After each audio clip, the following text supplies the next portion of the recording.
আমি শুধু মুর্শিদাবাদের এই বেলডাঙ্গার মানুষজনগুলোকে বলতে চাই, অতি শিক্ষিত মানুষজনকে বলতে চাই, সত্যি এদের মাথায় ঘিলু, মগজ বলতে কিছু আছে বলে আমি বিশ্বাস করি না।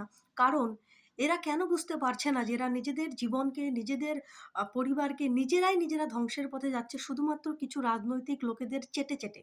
রাজনৈতিক লোকেরা এদের নিজেদের স্বার্থে ব্যবহার করছে, এদেরকে দাঙ্গায় প্ররোচনা দিচ্ছে আর এরা এই সমস্ত কাজ করছে।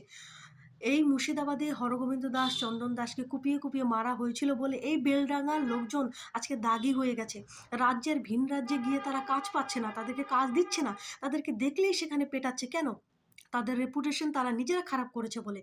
কিন্তু তাদেরকে এই প্ররোচনাগুলো কারা দিয়েছে? এই পার্টির তরফ থেকে, রাজনৈতিক দল থেকে। তারা তো ভালো আছে। আজকে ভিলেন কাদেরকে বানানো হলো? এরা কেন এখনো নিজেদের ভালোটা বুঝতে পারছে না? এবার সাংবাদিকের সাথে এই সমস্ত কিছু হলো। এরা কি ভেবেছে সবকিছু মিটমাট হয়ে যাবে? না। এখন পুরো দেশের কোনো রাজ্যে এরা আরও কাজ পাবে না।